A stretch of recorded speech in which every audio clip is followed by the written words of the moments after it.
Selamat pagi, selamat siang, selamat sore, selamat malam, saudaraku, dimanapun kalian dan anda sekalian berada. Assalamualaikum warahmatullahi wabarakatuh. Hari ini saya ingin berbagi pengalaman soal pijit, terutama bagi mereka yang berminat pijit yang sebenarnya tradisional dengan yang sebenarnya, teknik yang sebenarnya. Jadi ya perlu Anda ketahui adalah apabila Anda menjadi seorang pemijit ataupun minimal bisa memijat misalnya anak, istrinya atau suaminya, Anda harus paham teknik-teknik yang ini paling dasar ya. Jadi kalau pijat ini orang yang minimal paham anatomi tubuh, tekstur tubuh seseorang, terus kemudian orang itu juga harus tahu power besarnya tekanan pijit kita, bagaimana kalau orang yang badannya keras dipijatnya seperti apa, terus kemudian bagaimana kalau badannya sedang gitu. Jadi bukan soal gemuk atau kurusnya, maksudnya tingkat kekerasan badannya itu, punggungnya kayak bahunya, lehernya itu sedang. Terus kemudian bagaimana orang yang badannya lembek, itu tingkat pemijatannya, tenaga yang kita, power yang kita berikan itu tidak sama. Jadi kalau misalnya orang badannya yang keras dipijat dengan sekeras-kerasnya, orang badannya lembek dipijat dengan keras juga, ya itu orang akan merasakan kesakitan yang luar biasa selama berhari-hari. Jadi ibaratnya begini, seandainya orang yang kita ingin pijat ini badannya keras, ya powernya kita harus sesuaikan dengan tekstur badan dia. Terus kemudian orang yang badannya ini nggak terlalu keras juga nggak terlalu lembek, kita power yang kita berikan, tekanan pada jari-jari kita itu harus berada di level, yaitu di bawah tenaga yang kita berikan kepada orang yang badannya sangat keras tadi. Dan kemudian kalau orang badannya lembek gitu, kadang gemuk ya lembek juga, ada gemuk juga yang keras, ada yang kurus keras. Nah ini yang saya cerita, bagaimana kalau orang ini badannya lembek. Tentu tekanan yang kita berikan kepada orang tersebut itu dengan tekanan yang jauh lebih ringan, yang bisa dia ditahan oleh badan yang kita pegang tadi, orang yang kita pijat atau pasien kita. Jadi tidak main hantam kromo saja gitu, wadahnya keras, mau sedang mau lembek ditekan sekencang-kencangnya, itu bukanlah teknik yang benar. Saya belajar pijat atau mengerti pijat sejak saya masih kelas 5 SD. Kemudian saya belajar anatomi tubuh, sistemnya, jaringan pembuluh darah, jaringan otot, jaringan saraf tepis, segala macam saraf. Kemudian organ dalam, karena ingin saya ada peningkatan dari pijat biasa itu menjadi terapi. Nah kemudian seperti saya ceritakan pada video sebelumnya, saya juga belajar kepada seorang ahli saraf mengenai jaringan bagian dalam saraf-saraf manusia, organ tubuh manusia, alat-alat reproduksi manusia, alat-alat yang berkontribusi dalam kehidupan, dalam kesatuan tubuh kita ini. Sehingga terus kemudian diperdalam lagi. Kalau herbal sih dari SMP saya sudah paham herbal, karena kakek nenek saya itu seorang herbalis, dan nenek saya aslinya dia juga menolong orang bersalin. Jadi nggak ada istilah sesar di zaman dulu. Nah kemudian saya juga sebenarnya kalau saya cewek ya saya bisa nolong orang bersalin. Nah kemudian saya belajar semua teknik pijat. Jadi memijat ini jangan cuma tahu satu dasar saja. Misalnya, oh saya cuma pijat pegel-pegel saja, pegel capek-capek saja.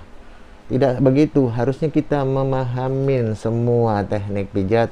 Bagaimana ini kalau orang kesleo, bagaimana ini orang kalau mengalami hernia, burut atau turun bro gitu. Terus kemudian bagaimana ini kalau orang patah tulangnya. Kita harus paham semua teknik itu, karena itu perlu dipahamin supaya bisa menolong banyak orang.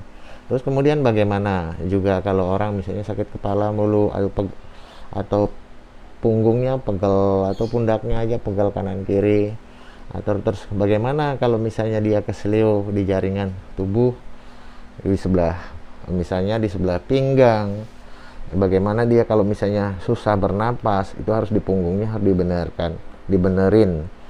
Jadi memijat tidak hanya sekedar memijat. Memijat itu adalah ada unsur seni di mana kita menjiwain pekerjaan kita dan kita harus menyukain, bukan hanya sekedar mencari materi dan sebagainya. Yang penting sudah saya pijat, sudah selesai, saya dapat uang pulang. Bukan begitu. Kalau pekerjaan itu kita jiwain dan kita sayangin, kita cintai, maka menurut kakek saya, pijat itu akan menghasilkan aura atau katakanlah semacam ruh yang akan menyatu dengan diri yang kita pijat. Sehingga mereka ada pelanggan saya yang sampai 30 tahun, 27 tahun, ada yang dari bayi, kemudian dia dewasa. Setelah dewasa dia punya anak, tetap saya yang mijat, misalnya anaknya entah kesleo, panas, sumeng, segala macam. Jadi teknik pijat ini harus dipahami, pertama bagi pemula, kedua teknik pemijatan yang benar itu seperti apa. Nah kemudian kalau kita pengen berprofesi sebagai seorang pemijat, memijat itu bukan pekerjaan yang hina menurut saya ya, karena kalau pijat yang sebenarnya maksudnya bukan pijat yang tanda kutip, itu udah bukan termasuk kategori pijat tradisional warisan leluhur, itu udah yang pijat aneh, dan itu kita tidak masuk ke ranah sana gitu, itu mah urusan mereka.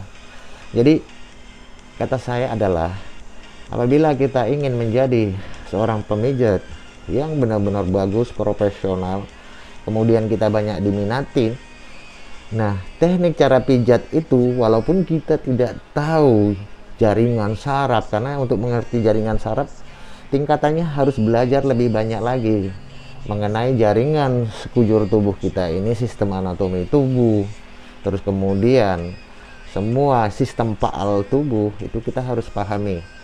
Tapi kalau untuk pemijat yang misalnya tradisional, mijat bayi, mijat orang dewasa, mijat orang kesleo, nah itu, atau pijat yang katakanlah yang ada hubungannya dengan rongga perut, karena rongga perut ini paling lemah dan kita mijatnya tentu beda tekniknya. Jadi kalau orang bahasa Sunda itu namanya digedok, perut itu dibenerin jaringan mana yang bermasalah, dan pijatannya itu lembut, karena organ tubuh manusia yang paling lemah itu ada di bagian perut. Nah, kemudian ada bagian lagi yang agak lemah, maka dilindungi tengkorak, itu bagian kepala. Jadi teknik pijat ini akan saya jelaskan untuk video selanjutnya supaya tidak terlalu makan durasi yang terlalu panjang. Kalau Anda berminat, baik itu untuk ya sekedar bisa memijat anggota keluarga, anak, istri, suami dan sebagainya, tetangga, Anda bisa dipersilakan untuk mengikuti video ini.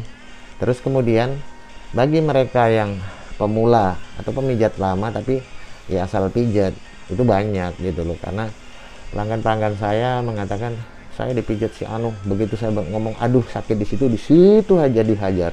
Itu sangat berbahaya sekali. Kaidah ilmu pemijatan tidaklah demikian. Apabila menemukan seorang pemijat menemukan titik yang sakit, dia pijat sebentar, kemudian pindah lagi ke bagian lain, bukan di situ terus dihajar. Orang dia bisa, maaf kata ya, dia bilang aduh bukannya tambah enak, tambah setengah mati dia ngerasakan sakitnya itu. Jadi untuk sementara sekian dulu video dari saya. Apabila Anda berminat, ini akan kita lanjutkan pada vlog yang kedua. Nah semoga ini bisa dipahami, dan besok nanti akan saya jelaskan gimana tata cara mijat, memegang badan orang dengan teknik yang benar, teknik yang sesuai kaidah ilmu pengobatan tradisional. Jadi demikian video saya kali ini. Semoga Anda bisa memahaminya, dan kemudian sampai jumpa di video yang berikutnya. Saya Malik Al-Fakir. Kalau ada kata-kata yang salah, mohon maaf yang sebesar-besarnya.